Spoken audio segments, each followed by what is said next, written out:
and it is 9 o'clock sharp. So that's when the recording starts. That means that this incredibly powerful webinar is going to live on eternally for people to come back and share and reference, plagiarize, utilize, because we are focused today with brilliant people, including each and every one of you in the audience. My name is Maria Meyer. I'm your executive director of what is truly your Women's Fund, Miami-Dade. We ask you to put your name and data in the chat to communicate with one another and to fully participate with this powerful panel who's going to be here today. And let me recognize the powerful panel of super board members who really power this organization. We thank each and every one of you. Onward to our founder, Marilyn Gladstone, I think 88 years old, proud. She's very, very impressed that we have you today, Stacey from NPR. She's an NPR junkie like I am, if that's an appropriate thing to say. And we thank you in the name of our founder as well. We have incredible donors who support us and who fuel us. And we have to go ahead and advertise that we have a very powerful power of the purse, 999 people plus each and every one of you. About 1,000 people will gather on May 5th for Power of the Purse. Thank you so many of you for signing up to support our brilliant co-chairs, Ann Machado and the one and only Purplicious Norma Jean Abraham. Can't wait to see you there. We have a lot of program supporters for the Power of the Purse, and their logos are there. Join them, please join them. Fuel our mission and fuel progress for women and girls in Miami-Dade County. We're stronger together. Speaking of powerful partners, Kaufman and Rawson isn't just a pillar sponsor. They have been partnering with us for a long time. Hey Dad, why are you still paying women less? Equal pay campaign. And they also do, there we go, that's the Miami Boat Show. We thank our pro bono sponsors from Ballyhoo Media for giving us these incredible waterway billboards, in addition to the ones that are sponsored and go out on Outfront Media. So we thank you all. And Kaufman Rawson also supports something really important. We have 4 programs. One of them is the important convening that we're doing, all of you here today with us, Impact Collaboratives. We're very famous for those public awareness campaigns, like the one that you just saw, program number 2. Program number 3 is our founding program. We do transformative grant making, right now focusing on what we know can be a huge impediment to women's economic mobility, which is the lack of a vibrant early child learning system. And Stacey, I know you know about that. Our 4th program is research. We have this data, gender equity dashboard. You're going to see links in the chat. We invite you to please go on it, utilize it, and share it. And then very exciting, I have to say that today we have a new launching of this landscape of programs that serve women and girls in Miami-Dade report. It's been put together by led by our vice chair, Dr. Maria Ilcheva, who's, I see, Maria, you've said hello in the chat, and really put together by Viviana Alvaro Pacheco, who's not only our senior research associate, but who today will be presenting in the Women's Leadership for the World cohort. Viviana is part of the first ever Latina cohort, and she'll be presenting internationally today. So leadership starts at home. And on we go to our fearless thought leader, Stacey Vanek Smith. Thank you so much for being here. Welcome and take it away. Thank you. Thank you so much for having me. I'm very thrilled to be here too. I'm going to jump right in because I know I'm only supposed to talk for about 10 minutes before we start more of a discussion. And I was told to try to come up with actionable items, things you can do that will actually help. And I think that's a really important thing. So I tried to distill a bunch of things down into just a few pieces of advice that you can use to get paid more, to get promoted. before I jump into that, I did just want to spend a second looking at the problem, because sometimes I think it's really important to look at the problem and understand what's going on, that it's not just you or your difficulty negotiating, or that you should have asked for more. This is a big systemic issue. The pay gap, let's start with that. Women make about 82 cents on the dollar compared to men. For Black women, that's 63 cents. For Latina women, it is 55 cents. For Indigenous women, it's also about 55 cents. And those numbers haven't moved really in 20 years, which I think for me has always just been so shocking. Like, things aren't getting better. I think for a long time when I was reporting on this issue, I thought, well, you know, things are getting better, things improve slowly but surely. But they're not. Those numbers have been stuck for a long time. That's what inspired me to write my book. But it is not just pay. There's a promotion gap too. CEOs are 80% male and 90% white. And even though women start about 40% of the businesses in the US, they only receive about 2% of the money. That's in loans, venture capital, all that stuff. So a lot of women's businesses end up getting stuck being very small too. So, you know, the end result of this is that women have less money. That can mean less freedom. That can mean really struggling when you retire or have to make decisions or a big expense comes up. This is very important to fix. So as an individual, what can you do? Obviously, there are systemic things and government things and company things that are really important to do. But if it's just you at a company trying to get more, what do you do?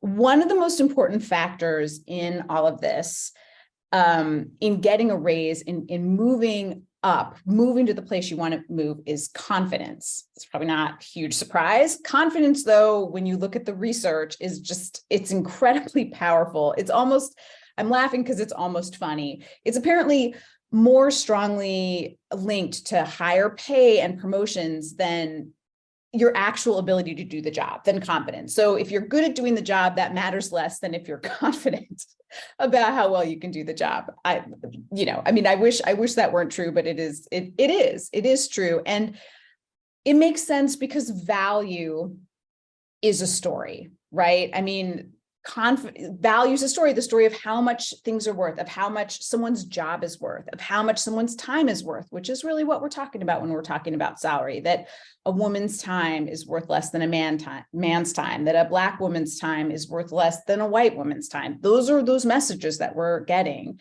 That is a story. And that's the story that needs to change. That's what we're trying to do. And confidence is also a story. Confidence is the story of, like, I'm amazing. And people believe stories, and things really, our economy wouldn't really work if they didn't. Also, people like confident people more. They promote them faster. They pay them more. And women have a confidence problem by and large. There was one really amazing study that found that men will ask for a promotion when they have about 60% of the qualifications for a job, and women will ask for a promotion when they have 100% of the qualifications for a job. And you can imagine how fast that adds up and compounds over a career. Men will negotiate about 5 times for every 1 time a woman negotiates. Men speak up more in meetings.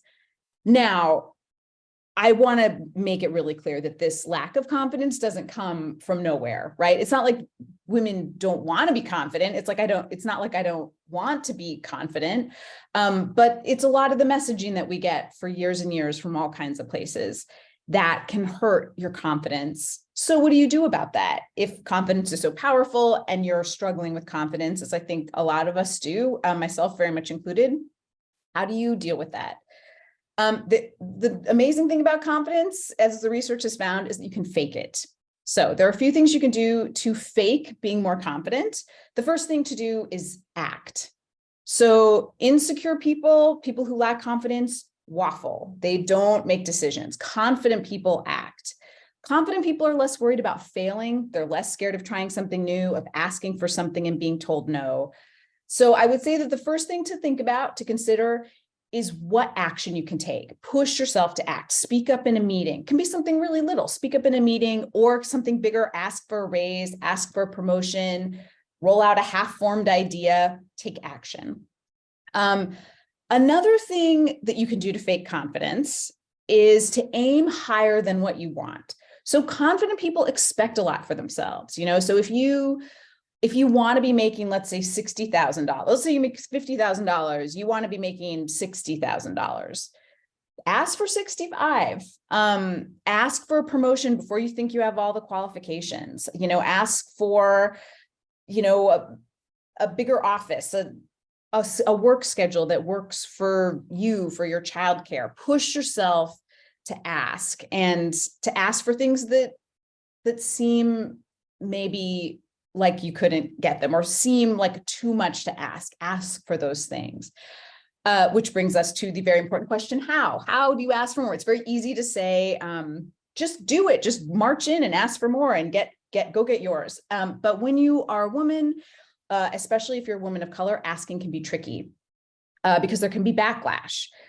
It can trigger feelings of, people saying, whoa, that's, people think you're overconfident. They think you're asking for too much. They have this feeling of, who does she think she is? That is not something that a lot of times men will experience if they ask for a lot, but it is something that comes up a lot when women ask. So how to ask brings me to the next bit of actionable advice. One is it's the power of we. So typically, I think when you're negotiating, it feels like you're kind of in a fight, like a conflict with your boss. You're like, you want to pay me $50,000. I want to be making $60,000. And it can kind of feel like, well, you have to be willing to quit or something. It's like, well, if you don't pay me $60,000, I'm going to quit, because why else would they want to pay you more? Right. I feel like that's the way we think about it. But I think one way forward that can get around a lot of the backlash that women typically experience when they ask for more is not to ask in necessarily an adversarial way, but a collaborative way. And to sort of change your mind around about that, because your company is giving something to you too, right? I mean, they're giving you employment. Maybe it's a job you really love. Maybe there's a future there. You're getting experience, and you are also giving them your valuable time and resources and thoughts and things like that. So I sort of walking into a negotiation, instead of thinking of it like, I need this money and you'd better give it to me, thinking something like, you can approach it to say something like, I love working here. I'm so excited about my future. I really see myself, in the future, taking this position or this leadership position or working on this team. It is very important to me to feel like I'm being fairly compensated for that. That's just something, I want to feel like I'm being valued as much as I value being here. I've done some market research, and I know people in my position working at the level that I've been working tend to be making around $60,000. Certainly, I feel like I'm working at a very high level. I know I love working here. I'm very rewarding. I've gotten really amazing feedback from my boss. I think $60,000 would be a fair salary. What do you think? So it's less adversarial and more of like, let's plan a future together. Here's what I need to plan our future together, if that makes sense. And finally, the crucial thing, I said something in there where I said, I've done some market research. So what does that mean? Market research. Basically, market research is just homework, finding out how much you should be getting paid. This is so crucial when you're asking for a raise. It gives you all kinds of confidence. It grounds the discussion. If you know that all the people around you are making $60,000 and you're making $50,000, that's very powerful information to use in a negotiation. But how do you find that out? You've got it. Like, one of the most powerful things is to talk to your colleagues. You can talk to people who used to be in your position, either who left the company or who were promoted. And one of the terms that I have found is very useful in talking about money, which I do all the time in my job, is to say, what is the salary range for this position? Do you know? And just explain, listen, I think I might be a little bit underpaid. I'm going to go in and ask for a raise. Do you happen to know what the salary range is for my position? I think I know. Sometimes human resources, if you work at a company that has a human resources, will have salary ranges posted. In some states, they have to post a salary range with the position. That's really good information, because you can say, listen, I've noticed the salary range for this job is 50 to 60,000. I'm making 52. I think that was probably appropriate when I started, but as you know, I've been producing X, Y, and Z. I've been working at a really high level. I think the top of the salary range is most appropriate now. I mean, I really am performing at that level. What do you think? And so getting that information is really crucial. So yes, ask colleagues. You can look on LinkedIn. Sites like Glassdoor will have that information a lot of times, and look for job postings that your company or similar companies are doing in states like New York and Colorado, where they have to post a salary range with a job. It'll give you a good idea of kind of what roughly the salary range should be. And so anyway, I think I have taken up my 10 minutes. I hope those are helpful steps. And I'm really excited to talk about some of the other things that we can do to get us all paid fairly and promoted fairly and into the positions of power and influence that we deserve and honestly need to be in. I think our country and the world would be in a better place if we had more women and more people of color in leadership positions, calling shots, bringing their perspectives to the table. And I think this is a really powerful time to make those things happen. So anyway, I'm very excited. Please feel free to ask me anything. I love this topic. I'll talk about it all day. But anyway, I'd love to hand it over to the discussion, and whatever questions people have, please don't hesitate. Feel free, bring it all on. I'd love to talk about all this. Well, talk about it. We will. That is so rich. I feel like you're fueling an accelerated progress for us, because some of this can't wait, right? Let's accelerate the process. We have three very powerful, amazing women joining you here today, Stacey, and we're going to see ourselves in them. Everybody here in the webinar, please do fill in the polls. Please do participate. All this information we use. And so we really thank you for participating, while I welcome the chairwoman of the Miami-Dade Commission for Women to join the first Machiavellic conversation with Stacey. I'm going to ask Sarah Zabel to please introduce yourself. Sarah, you have an incredible career in context of why we invited you today. And please post your first scenario before we ask Stacey to join you in a little conversation about what Machiavelli and her research would reflect on your situation. Please take it away. Of course. Thank you very much. And I'm really honored to be here. And I just have to say, Stacey, thank you for writing this book.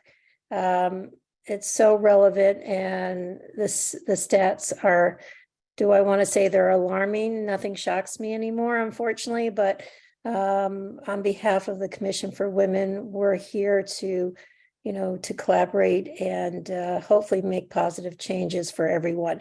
So I'm going to tell you my story, and it's probably going to be the Reader's Digest version, because we have limited time. So I was on the bench for nearly circuit court bench, I could say, not the park bench, but I was on the circuit court bench in Miami-Dade County for nearly 16 years. When I was in the civil division, I presided over different civil cases, whether it was a personal injury case, a medical malpractice case, a contract dispute. So it so happens, this was years ago, that I was presiding over close to 3-week non-jury trial, which means that I would be the ultimate decision maker, not a jury. I would be the fact finder, as they call it, the trier of fact. So this case was a construction. It was a complex commercial case. It was a construction dispute. So it was. So we went to trial. The first day of trial, I'm sitting there in the courtroom, and the witnesses, the expert witnesses were all men.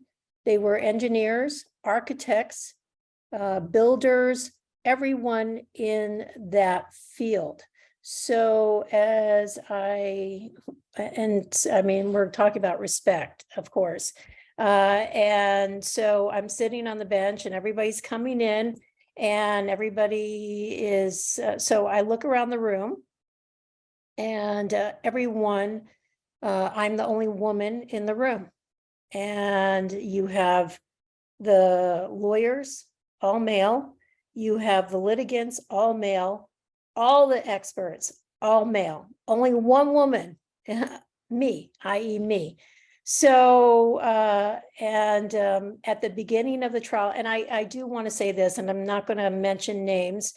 One of the lawyers who I'm about to talk about, unfortunately, is no longer with us, and I have great respect for him. And actually, both lawyers and their team, all incredible lawyers. And these two lawyers, one who is living icon in the legal community, so I have a great admiration for them.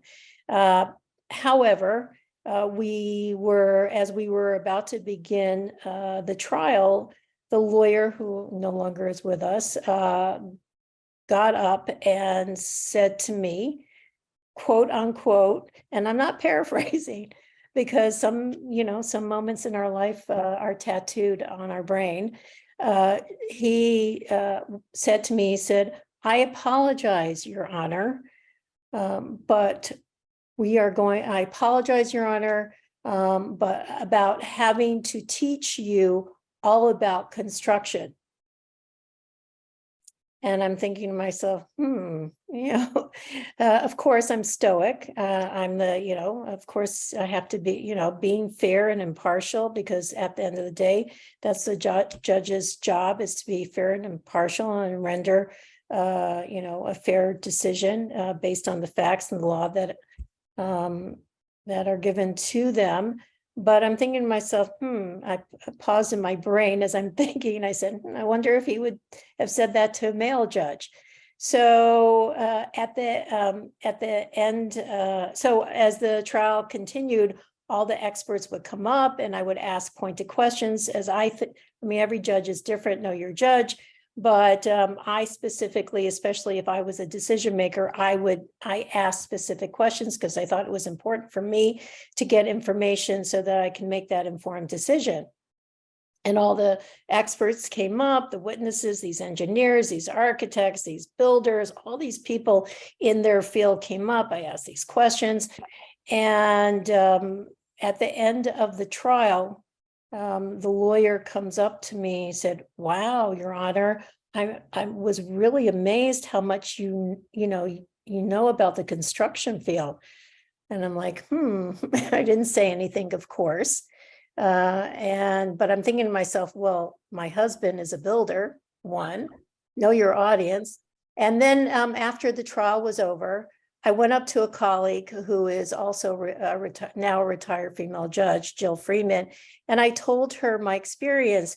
You could literally see the steam coming out of her ears. And she was also, I'm a past president of Miami-Dade Fall, the Florida Association for Women Lawyers. And she also, like me, also very involved with Fall. And the steam was coming out of her ears. She said, he never would have said that to a male judge. And we were we were laughing, but it's really, it's not funny, honestly. It's very, very serious because it's relevant to what we're all talking about respect. And it just goes to your book, Stacey, which is so relevant. And so that's. We laugh often so we don't cry, right? Right.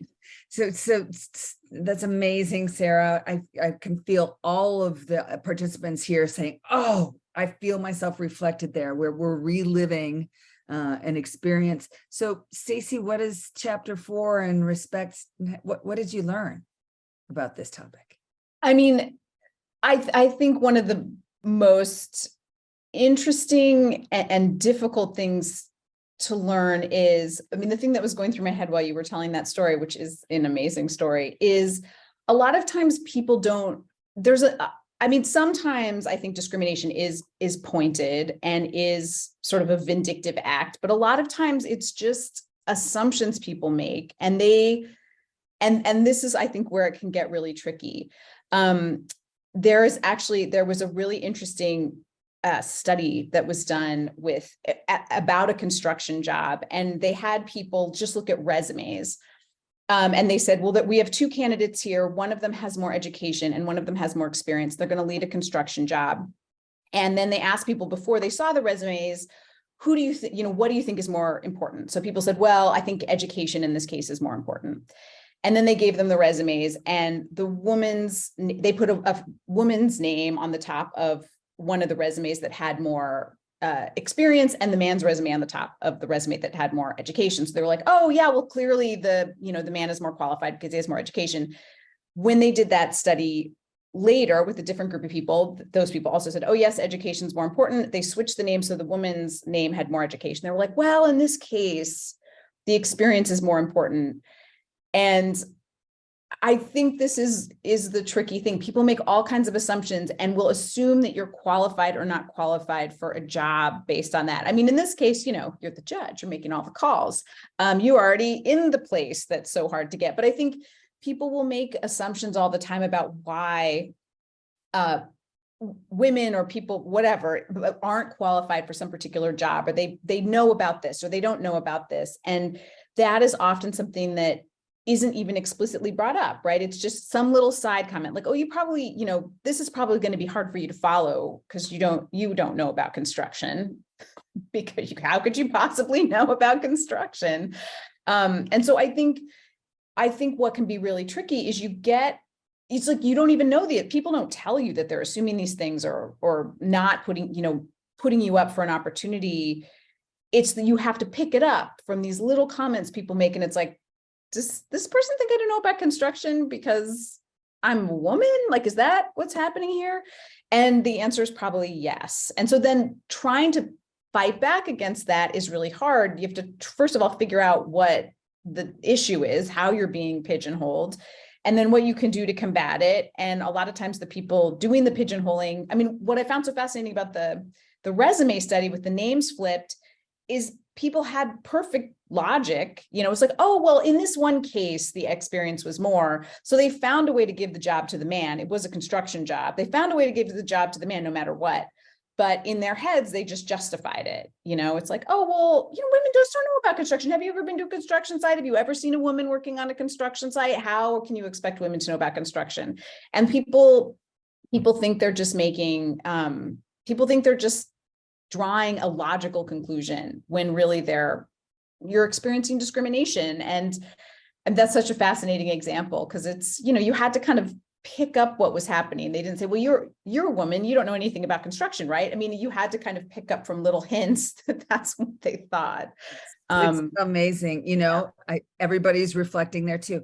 What I think you're giving us are more tools here to raise the baseline. If you go in knowing that, that's so powerful. I thank you both so much. And Sarah, please stay because you're going to be back involved in the Q&A.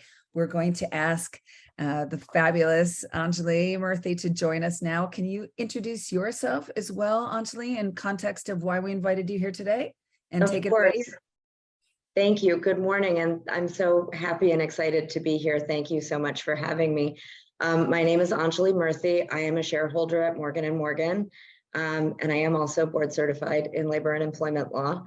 And I'm here today to talk about the part of the book, one of the several parts of the book that really resonated with me, which was the importance of title and what that can really do, and the importance of getting those titles for ourselves, and the impact that makes on our careers, and also, frankly, just the way I think women are seen in the workplace. And just briefly, so I was promoted to shareholder in the firm before I was 40, and I think I was the only woman of color at that time who was a shareholder in the firm. Plaintiff side law is often, I'm at a plaintiff's firm, often dominated by men. More and more women are entering the field, but it tends to be,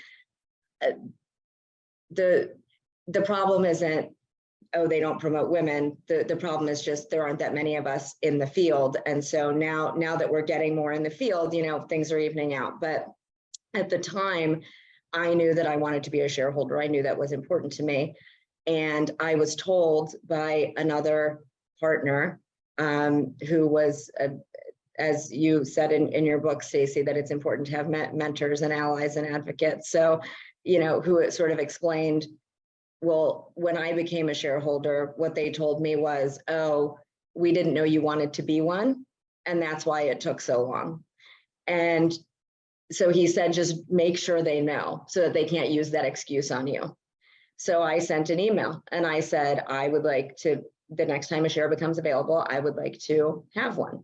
And I got a pretty quick response back initially that was, sort of, oh, that's lovely, but, we don't have a lot of shares and it, takes a really long time. There's already a really long line.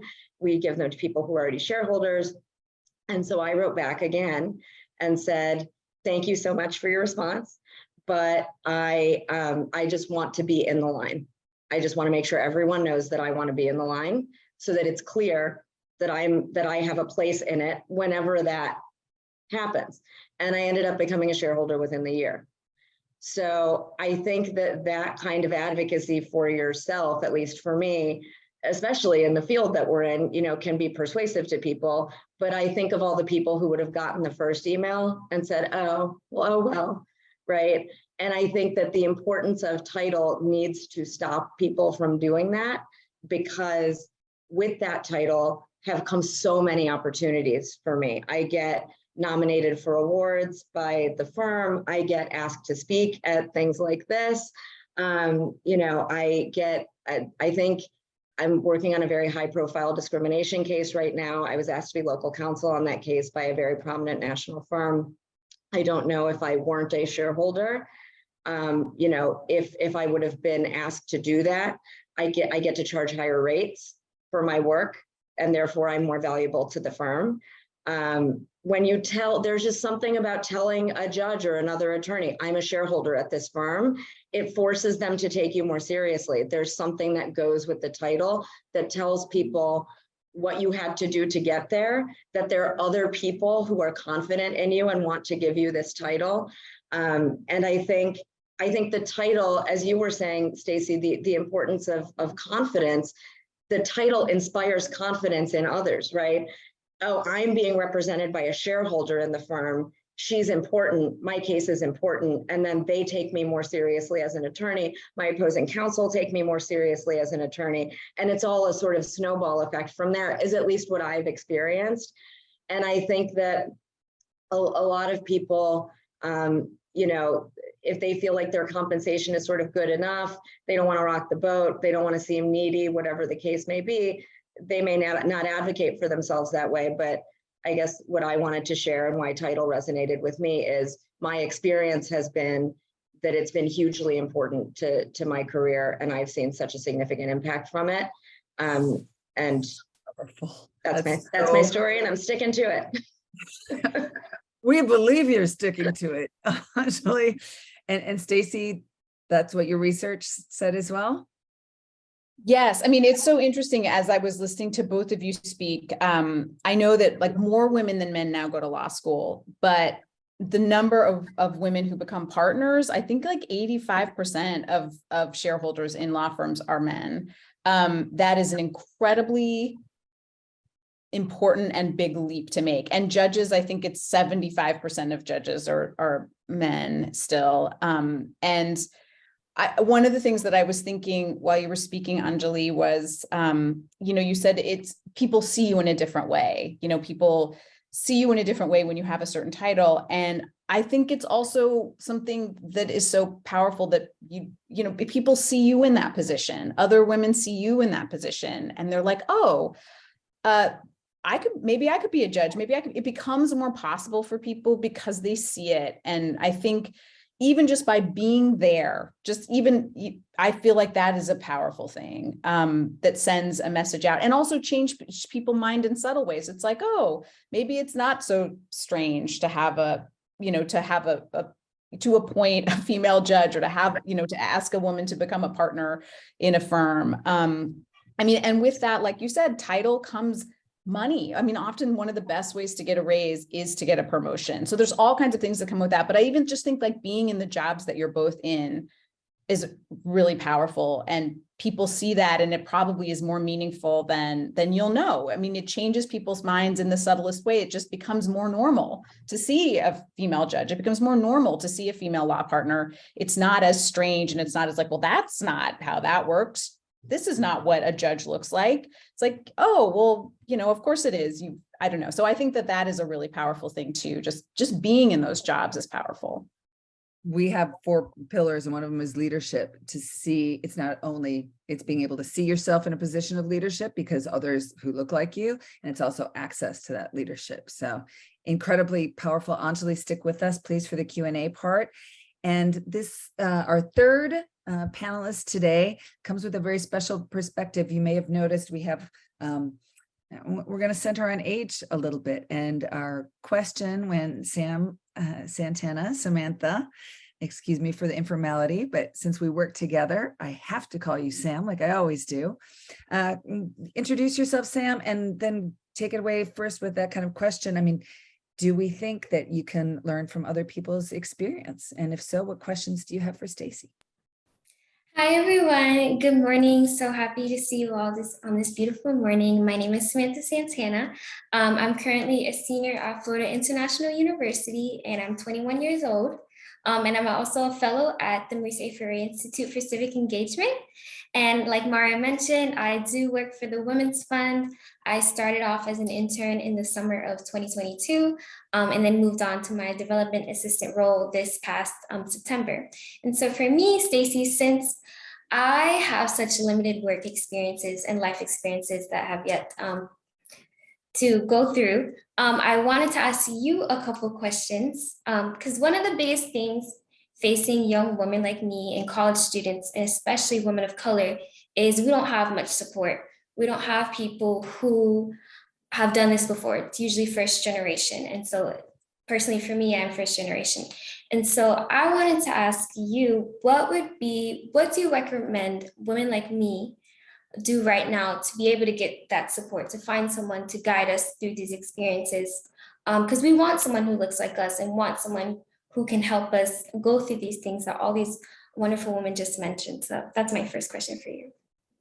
No, I think that's a great question. And it's a powerful thing. I mean, I think a lot of these networks happen, like a network can be so powerful in a million ways, both telling you what opportunities are, talking to you about different options you have, how to get places, introductions, all of that.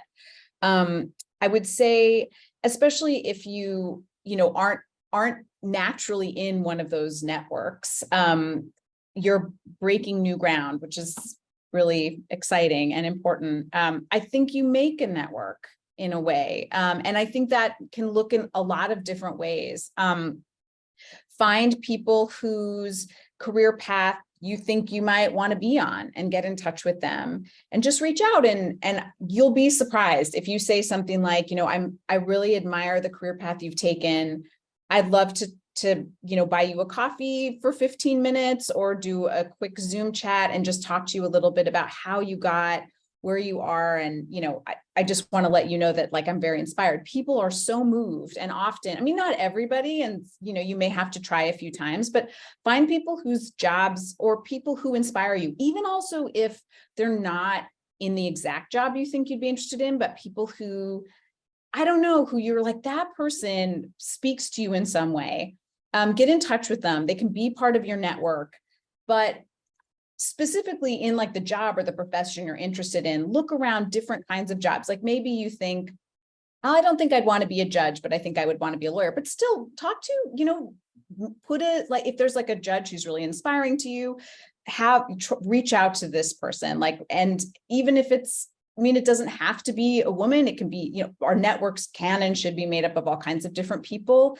They'll have different perspectives. They'll have different senses of possibility, different options. And just, I think you can just check in with them every once in a while, every month, every 2 months, ask advice. People love to give advice. And I think you can make a network and a support system. And it's sometimes, when I look back over my career, it's amazing how sometimes people will just go to bat for you for no reason, where they'll really reach out to you. It's like almost never who you expect. So, I mean, I would say just kind of cast a wide net, make a little network of people in your profession, I don't know, and to just who you admire generally. That's my main piece of advice. And I think like a lot of the women on this call would be really good candidates for that. Just reach out. You can have a conversation every few months. Just keep in touch. And they, it's like an opportunity comes up. It's like, oh, Samantha, I was just talking with her. I wonder if she'd be interested in this. And like, you're just in people's minds. You're making those connections. I think that can be so powerful. Sam, you just got an offer in the chat. You've already got your first mentor. Thank you, Rebecca. Thank you, whoever sent my offer.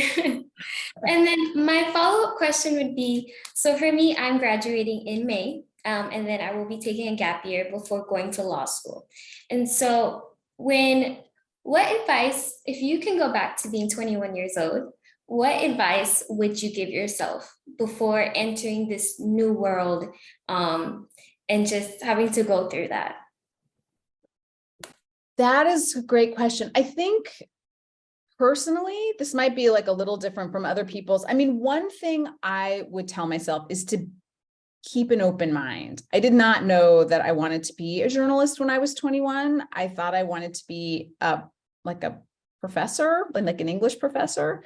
But I think just to stay open. Sometimes it's really tempting. And I think especially if you see obstacles in your path, it can be so tempting to focus so much. And honestly, in a lot of cases, when you have a lot of obstacles, you have to focus. You don't have the luxury of wandering around or trying this and trying that. There's this feeling that you have to focus.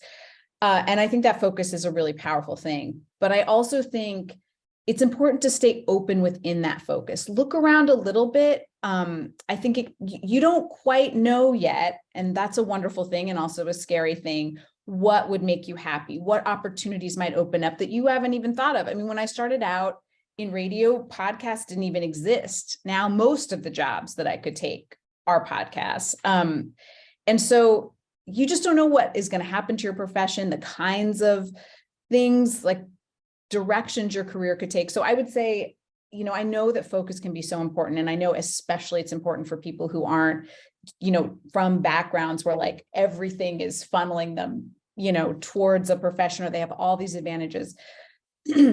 But I would say just stay a little open, like try some things, look around a little, because there's like real joy in that. And I sometimes think that one of the worst things about discrimination and the difficulty that can bring into a job is it takes the joy out of it. And there's a lot of joy in work and being able to support yourself and your livelihood and that part of your life. And I think the more you can kind of tap into that, that is a really powerful thing. And an anecdote, I mean, we were all joking, right? Like laughing about, it's like, you laugh with colleagues. It's like, oh my gosh, this guy was like, oh, as a woman, you probably don't know about construction. And that kind of laughter, that kind of joy that you can bring, there's a lot of strength in that. And I think building that up can be a powerful tool to pushing forward. But I personally think you're going to be just fine based on our like very short interaction, but still, it doesn't mean it'll be easy all the time. Thank you, Stacey. Anjali and Sarah to join us all now. And I think it's not exactly a question, but something that you just referenced. There's one of the comments here, Stacey. Amanda was talking about in the chat how she had been told that every time some of her colleagues are on a Zoom with her, they see her assertiveness as like defensiveness. And yeah. So what are some of the tricks? Because some of this isn't fair. And it's going to lead into the next question of why do we have to fix this? Asked Viviana from our team, like, how come women have to fix it instead of the systems? But they kind of feed into one another. Some of these answers aren't really fun. Yes. I mean, that is a great question, right? It's one thing to be like, you should be more confident. But then of course, when you are more confident, people are like, wow, she's so cocky. Like, who does she think she is? And that comes up. And that backlash, by the way, is real. That's been studied a lot. If people will react to a man, and I mean, I will find myself reacting differently to a man saying like, hey, if I'd love to take this job, but I'm going to need to get paid more, versus a woman saying exactly those same words. In fact, if a woman asks for more money in any negotiation in any way, it doesn't make a difference how she asks, she's automatically considered less desirable to work with by her bosses. So these are just things that come up in our heads because there's this feeling of like, well, I mean, it has to do with how people kind of think women should be. Women are supposed to be in people's heads. Like the ideal woman is, she's grateful, she's modest, she's humble, she's gentle. But then there's also the way people think about leaders in their head. Leaders are people who take credit. They don't care too much what other people think. They speak up, they assert themselves. So being a woman and being a leader, like those two things, you can't be both, right? You can't be both gentle and self-deprecating and assertive and speaking up for yourself. Like it's actually impossible. So you end up in the situation where you're either not asking for what you want or probably going to face some criticism for asking what you want or asserting yourself or being more confident. My advice is that there's like a little bit of a line that you can, and should we have to navigate this? No, we should not have to navigate this. It's ridiculous, but it is the world as it is right now. And sometimes you have to like play the game a little bit. Well, you don't have to, but sometimes it can be helpful or beneficial to play the game a little bit. One thing I would recommend, so if you're on a Zoom call and you're asserting yourself, you're asserting your ideas, and people are reacting saying, wow, that you're so aggressive, you're so salty. And this is something that happens to women a lot. First of all, if you're going to fall on the spectrum between not speaking up for yourself and everyone thinking you're so nice and speaking up for yourself and everyone thinking you're difficult, you're on the right end of the spectrum, I think, right? Like push, be a little difficult. But that also might hold you back. If people think of you as difficult, that might hold you back from leadership opportunities. People are like, oh, we don't want to put her on that team. She's so difficult. So how do you kind of like maybe minimize that backlash? I would say there are different ways to push back and you can experiment. So someone says, you know, let's say they steal your idea. This happens to women constantly. They get interrupted and their ideas get stolen in meetings. So you say, oh, I think we should move our meeting to 10 a.m. No one says anything. 10 minutes later, some guy's like, you know, we could move the meeting to 10 a.m. And everyone's like, oh my God, that's amazing. That's so smart. Like, think about all the problems that would solve. And you speak up and you're like, well, I just said that like 10 minutes ago. This is ridiculous. And everyone's like, wow, she's so difficult. This is like the trap that happens to women often. So what do? I think it's an approach. There's something called softeners, and women will often use them. I use them all the time. Things like, well, I just kind of think, do you guys mind? I'm sorry. Can I just say that? Those are softeners. But there are softeners that do not undermine what you're saying as much as, I'm sorry, can I just say, which are the ones I tend to use all the time. But there are softeners to say, let's say you say, oh, you know, that is a great idea. I was actually thinking that through last night when I brought it up. I'm so glad that you are also on board with that. Or let's say someone brings up a really terrible idea. Be like, you know, Ralph, I think there's a lot of merit in what you're saying. And I like that idea in certain ways. I don't think it's going to work for X, Y, and Z reason. Try different approaches, try standing up for yourself in different ways, see how people react. Because it's not an exact science and it's sticky, right? You're in this little catch-22. There's no solution. It's all, you're going to be grappling with unfairness the whole way, but find what works. Find something that feels comfortable where you don't feel like you're selling yourself out, but you feel like your point is getting across and that because there are two goals, right? There's the goal in the moment, which is like, hey, you stole my idea. And then there's your longer term goal, which is having influence with this group. So something that might get you to your short-term goal, which is like, hey, you stole my idea, justice, right? I'm a big justice person personally. And that feels really good in the moment, but it's undermining my long-term goal of being listened to and having my ideas taken into consideration and working well with this group of people. And maybe that goal becomes more important. So then I'm reacting to something in the moment with my longer-term goal in mind. So I think just thinking about those things, balancing them is the best way forward. But I think if you've got to choose between being difficult and being and getting like railroaded, I would say you be difficult. And the crowd roars. And the Be crowd roars. difficult. I can hear you all here. All these participants in the chat. Amazing. We have a question, and I'm going to ask any of you who want to respond to this to go ahead and volunteer. So Ariana is at FSU. Right. So how do you navigate sexism in the professional field?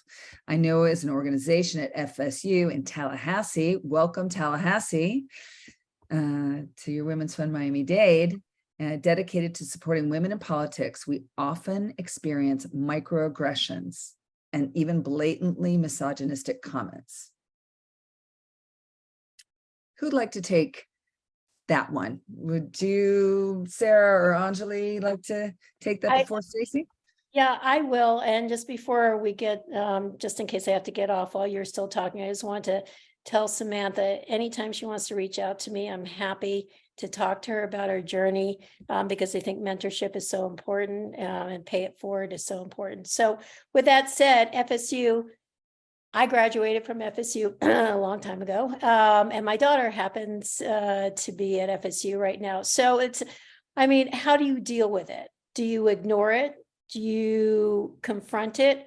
I think, again, you have to know your audience. And I think it depends who you're talking to. If you're talking to a professor, right, and you feel, that you feel intimidated because look, the professor is the one giving you grades. And maybe the professor has said a comment that isn't appropriate. How do you deal with it? Do you say something respectfully, Professor, what I think you said, and I think this goes to what Stacey said.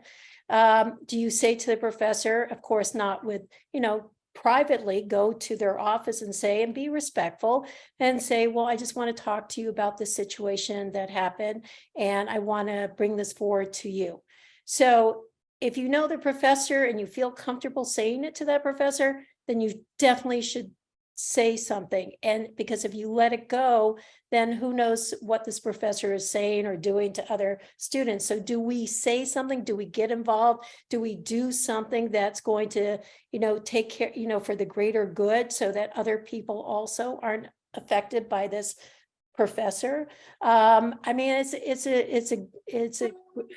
a question that it's not easily answered because of who you're dealing with. But I think I personally, I know myself, I wouldn't ignore it. But you have to walk carefully, right?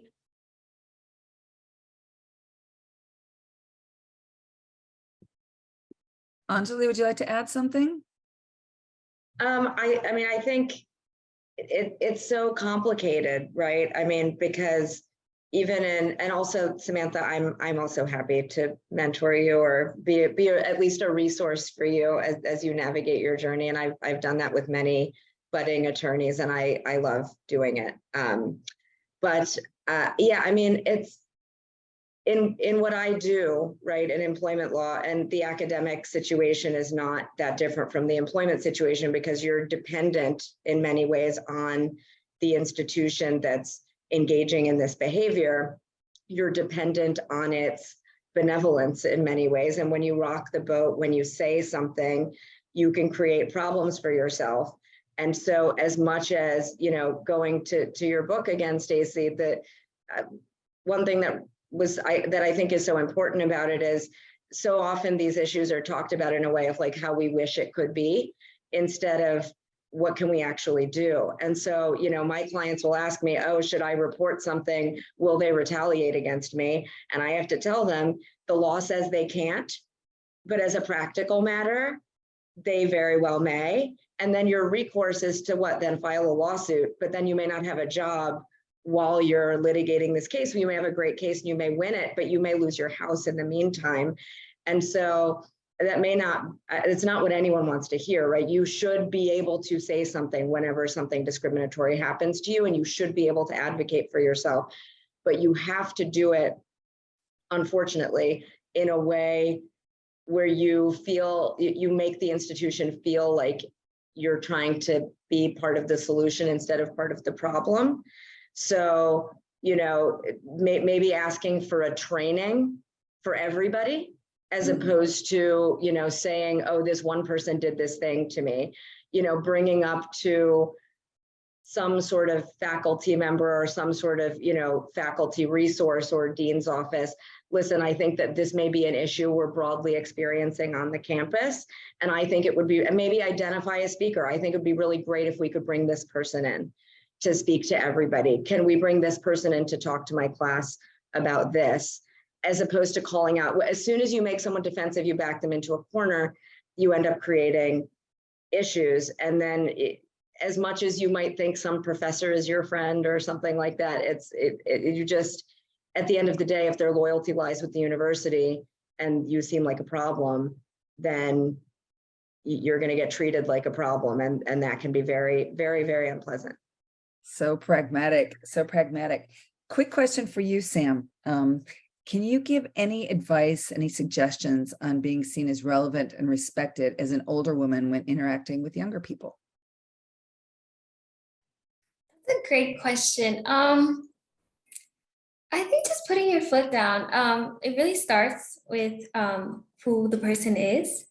And if you're not being respected, I think having a conversation.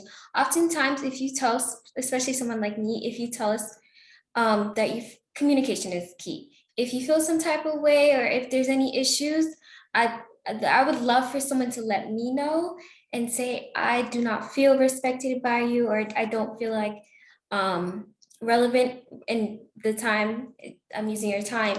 And so I think, yeah, just putting your foot down. And a lot of people just need to hear that, especially me. I like everything, no sugarcoating. I just like communication and just hearing what you have to say and how you feel, because then I can learn from that and move forward and respect you. So, Can't wait to live in a world run by Samantha and Co. Amazing. There's a great question from our former board chair, Gloria Romero Roses. If, after you use all of the soft skill tools to be confident, to negotiate better, to be mentored, seek sponsors, if it doesn't yield the outcome you're seeking, what are the trade-offs to determining when escalating to regulatory level, like age or gender discrimination laws, is the best course? Who would like to take that one? Is the question, when should one take legal action as opposed to? Yeah, when you've exhausted the other tips and it's time to, yes, invoke regulatory level. I mean, I'm happy to take it since it's what I do every day. Please do. I think it's a very personal decision for each person. Everyone has a breaking point. And if you've tried everything and you're not getting where you need to go, then you're ultimately faced with a choice of, do I bring legal action or do I go somewhere else, right? If it gets that bad, you're either talking about bringing legal action to try to affect some kind of change, or to leave and go someplace else. Many times people will leave and go someplace else and then bring the action against the institution that discriminated against them. That is generally the best way to go about it, at least from a sort of comfort level perspective for most people. So if you're not ready to leave your job, if for economic reasons you can't, certainly people do sue their employers while they still work there. It's a very uncomfortable situation. You need to ask yourself if you're willing to be in that situation, or if it's going to create an environment for you that's so difficult that you ultimately are going to have to leave. And unfortunately, those economic circumstances are often what drive the decision as to whether or not it's time to take legal action. I mean, a lot of times people have a great case, but their economic circumstance just does not permit them to not have a job, or to risk getting fired. Again, with the retaliation, a lot of times as soon as you bring an action, people know they're not supposed to fire you, but it happens all the time. A terrible discrimination case turns into a great retaliation case because you bring the action and you get terminated. So I think you have to look at your economics and then decide if that's the right step for you, if you've really run out of options. Hopefully I answered that question. You've all answered so many questions. What an amazing session. This is rich. People will be able to see it again. I'm going to stay on for a couple extra minutes, but we're gonna end within a minute. So I'm gonna, hopefully you can stay on. I know, Sarah, you need to go. You can stay 2 minutes afterwards for us to keep on thanking you, but I'll thank the team and just give some friendly reminders to everybody that this is indeed truly your Women's Fund Miami-Dade. So you can join us as an impact agent. You can fuel us because no organization nor society moves forward without fuel. And you can also learn with us and move this Miami-Dade County forward with us, because we do these forums once a month on one of our 4 pillars, like today's economic mobility. We talk about leadership, what you need to know, what you can do. We talk about health and well-being, what you need to know and what you can do to improve health and well-being for women and girls in Miami-Dade County. We thank you all for being here. If you participate in the exit survey, it really does help us because, as you know, we're doing research and we're doing follow-up and we're learning how to use that to influence policy and inform our work. So please do that. And then keep in touch. Our website's pretty active. There's something for everyone. We know you can't participate in every single thing that we're doing at the Women's Fund Miami-Dade, because there are a lot, but I'm sure 1 or 2 of those things are going to resonate with you. So we'll see you many dates in Women's History Month. Equal Pay Day is March 15th. We're all going to be drinking beer at Vesasor, for example. So please keep in touch with our website. And if you're not signed up to get our emails, please do, because we are indeed stronger networked together. Thank you all so much. Bye to everyone. Stacey, Sarah, I know you have a mediation. I do. I just wanted to quickly say thank you so much, Stacey. It was so nice meeting you. Thank you for writing your book, and to all of you incredible women. And I think I was honored to be part of this incredible panel. Thank you. And I'm going to actually, Stacey, I told my son to read your book because because I think you had touched on it, because, mentoring, yes, of course, for me, mentoring women, but I have 2 sons, and I have one son who is going through some stuff. And I mentioned your book, and I said, I think you should read it, because I think it's important. And I think it helps everyone. I do. And I just wanted to let you know that before I sign off. Thank you. Thank you so much. And I don't know, thank you for your honesty. This has been very inspiring for me too, just to hear, the intelligence and the honesty from everyone is really, it's very meaningful and important and very inspiring to me. Well, I think my book is going to be worth more someday because it's so marked up. It's so marked up. So I have your little, you think that you signed a Miami Book Fair. I want to thank Books and Books for everybody who's still on. I wouldn't have met you if it weren't for Books and Books. And there are just so many incredible, genius people who work in Miami-Dade County. A lot of them have been with us today. Incredible service providers, leaders, survivor champions. So many people have been in here today. And Books and Books is just one of them. So Miami might look flashy and beachy from far away, but we've got some backbone, don't we, ladies? Everybody unmute, right? Yes. Yes, we do. And Stacey, Anjali's in book club with me. So we've got readers here too. Oh, wonderful. Well, I think, I think these issues are just coming up more and more. I think the pandemic highlighted a lot of things, especially around childcare. But I do think now is a powerful moment. I think employers are wanting to keep their people. And so I think there's an openness now to ask for what you want and to make some change, and an awareness of discrimination. And I don't know, I think it can be a powerful time to make change, to ask for things. So hopefully this will help.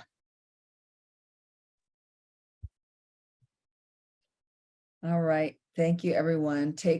Let's take this power with us into our day. Thank you. And thank you again for having me. I appreciate it. Yes, thank you. Thanks.